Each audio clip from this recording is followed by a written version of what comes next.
It's very fortunate, yes. I mean, I've been around for as long as a vintage car now. I think I qualify to be, but I've eased up on the amount of work I want to do. What are you? Because I've followed you through so many elements of your career, all of which I love. Musical theatre is a big passion of mine. I've seen you many times on stage, and you blow us away with that.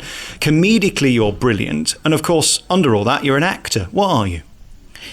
I think an actor, basically, and I've always been happier acting and playing a real character. So that by creating Frank Spencer, and people will hear as soon as I laugh, they'll go, "Oh, there's his laugh," and I go, "Oh yeah, I do have that sort of laugh." It's a bit strange.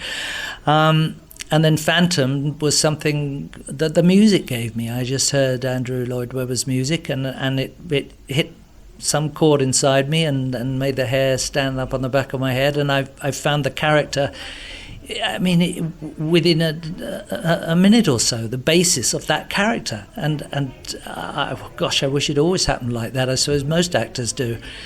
So, and then Barnum, I suppose these things have been big things in my life, but they're all very, very different, and I never thought I'd actually end up as a singer and having sold 22 million copies of an album like the Phantom. I mean, it's just not something you really ever think you're going to do when you've been doing All Betty for a few years.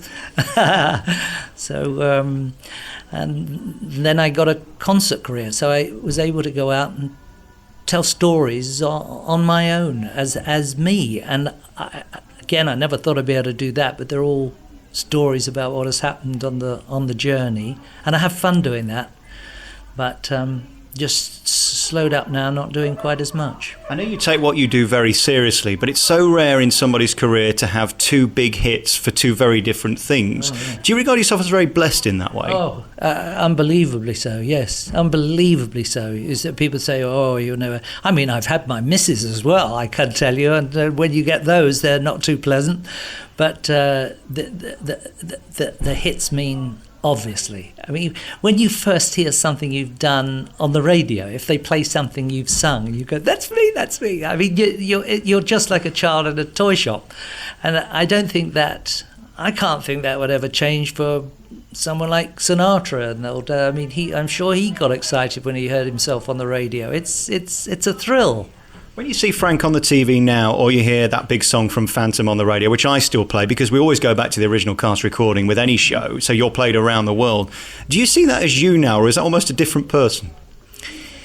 No, I mean, it's all been part of my the person that I am now. We just develop, and so when I look back, I watch it with my grandchildren, and we sit there and laugh together, because the characters are always him. It's not me. I'm playing him. I'm playing someone else. So, and I go, "Look at him."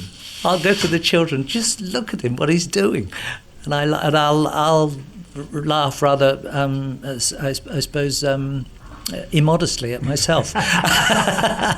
When you look at Phantom, what really fascinates me about that is it's still in the West End. Shows come and go, even the biggest come and go. They never last as long as Phantom. No. Do you think there was a certain alchemy with that show between Andrew's writing, your performance, and Sarah's performance? Because that's so rare. Absolutely. I think every single person, I've always said this, that with Gillian Lynn as the choreographer, with Maria Bjornsson, the designer, with Hal Prince, the director, with Andrew's music, and with Sarah's performance, everything, every element gelled. And of course that doesn't always happen, because otherwise we'd have a lot more of these shows running forever and ever. But it was just... I think we even felt something extraordinary in rehearsal. And not that we were going to get the reviews we got and it would run as long as it did, but we certainly didn't feel... I mean, it was off the wall for me to play a character like that. I mean, it was laughed at in the West End most probably. Thank goodness there wasn't much internet then and I couldn't read about it. But the abuse I must have been getting, saying, "Oh, who does he think he is doing that?" So luckily I was in a bit of a bubble and just the rehearsal rooms, and I worked at it and we did it and locked ourselves away. And reap the rewards from the result. You've got such pathos to your voice and such emotion with it. You're one of the few voices that make me cry. Are you aware of that when you're doing it? Because it's such an emotional performance. The words mean so much to me when I sing them. If I'm in a play and my mother dies or something, I'm related to my own life, and I'm half Irish, so my grandmother was always singing me songs about little, boys who've gone to heaven with the angels far above, and I spent my childhood crying my eyes out on a Friday night listening to the family sitting around singing Irish folk songs, and that was good fun. Yes, well, it was otherwise it was outside and the war was just finishing, so. We did have a good time, but I think I grew up as a pretty sensitive soul. Yeah, and I don't regret that at all, because when I do sing a song, it means what it meant to me when I was growing up and singing songs. When I got my first girlfriend when I was about 8, I'd sing, I'd listen to these songs, sweet memories you gave me. I mean, maybe they're historic. No one will know what I'm talking about now, but you'd sit there and think of this girl, in kindergarten with you. Oh dear, my case comes up next week.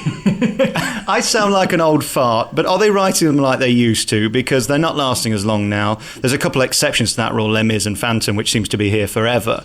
Could we tempt you back with anything? I'm sure if it was different enough. It's just you want to do something that is different. If you've done shows that, again, we've been lucky enough to run for a long period of time, you don't want to do the same thing again. So it would have to be very, very different character, and something that would keep you amused 8 shows a week and intrigued, so that you could hold the audience.